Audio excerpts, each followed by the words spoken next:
Merhabalar, mutfağıma hoş geldiniz. Bugün mutfağımda güzel bir kış yemeği yapacağız. Aynı zamanda bir ana yemek. Yemeğimizin malzemeleri: karnabaharımız var, tavuk göğsümüz var, kuru soğan, sarımsak, 2 adet yeşil köy biberim var, patates ve havucumuz var. Bu sebzelerle güzel bir beşamel soslu graten yapacağız.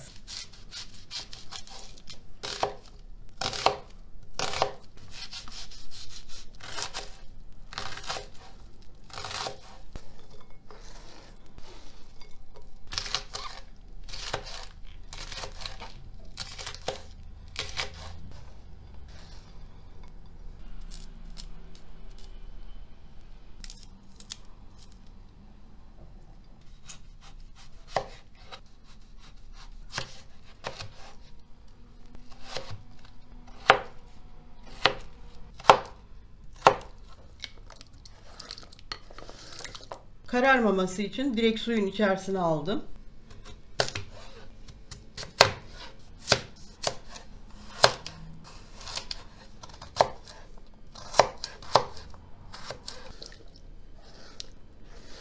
Patatesi, havuçlarımızı da doğradık.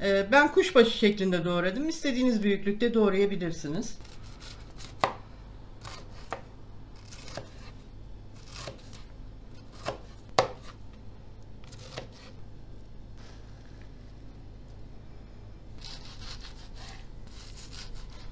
Tavukları da kuşbaşı şeklinde doğrayacağım. Çatala gelsin istiyorum.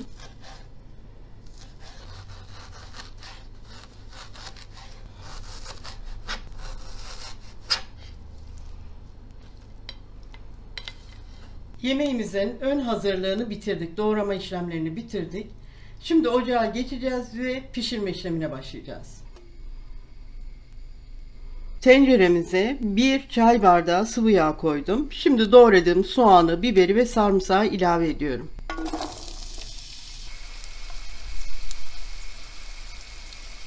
Soğanlarımız biraz sarardı. Çok pişirmeyelim. Şimdi tavuğunu ilave ediyorum. Şimdi biraz da tavukla birlikte soteleyelim.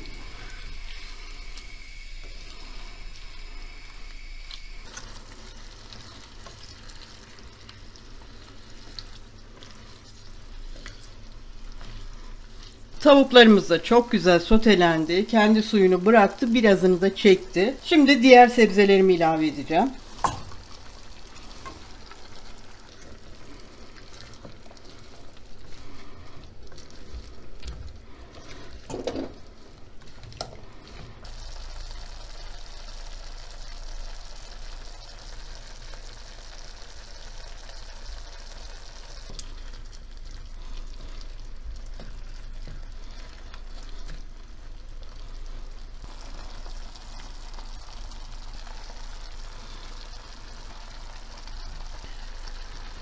Karnabaharlarımızla birlikte epey bir soteledik. Buradaki pişme işlemi 4'te 3 şekilde olması gerekiyor.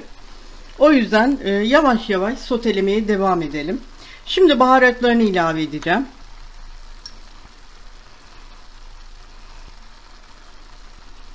Kimyon ve tuz koydum. Karabiber ilave ettim. Siz damak zevkinize göre hangi baharatları istiyorsanız istediğiniz miktarda ilave edin. Yaprak biber de ilave ettim.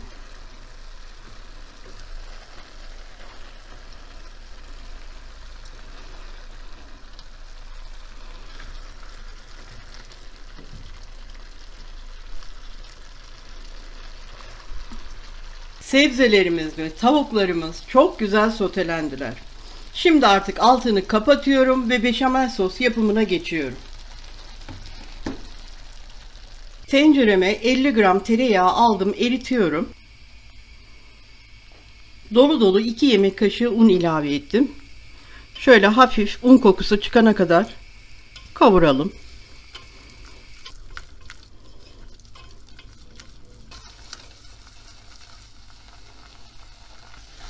2 dakika kadar unumuzu kavurdum. Şimdi yavaş yavaş sütünü ilave edeceğim.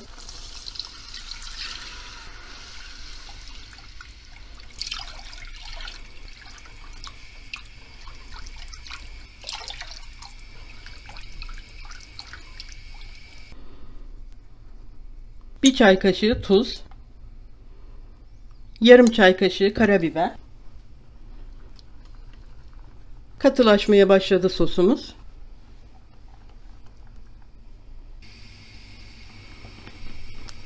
Evet, beşamel sosumuz da hazır. Kıvamı gayet istediğim gibi, katı değil. Bunu da kapatıyorum. Yağladığım tepsiye yemeğimizi aktarıyorum.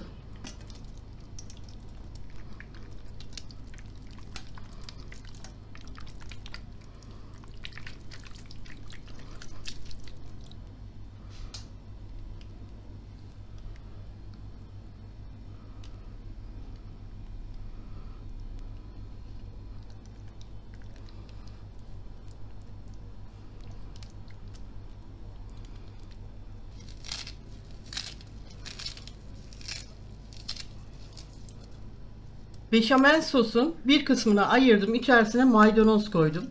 Şöyle harmanlıyorum.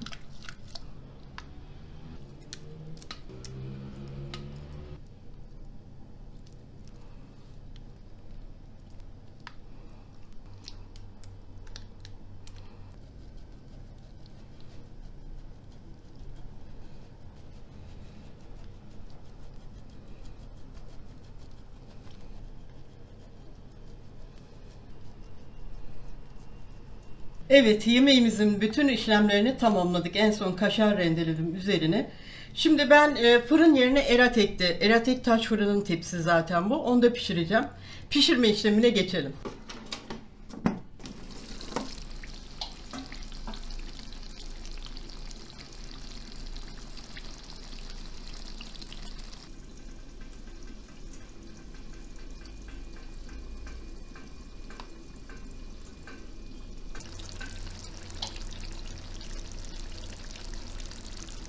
Arkadaşlar, Eratek'te çok daha çabuk pişiyor. Gratenimizin üzeri çok güzel kızardı. Fırında bir tık daha geç olabilir. Bir 15 dakika sürdü bizde. Ve şimdi makineyi kapatıyorum. Biraz dinlensin, tekrar görüşelim.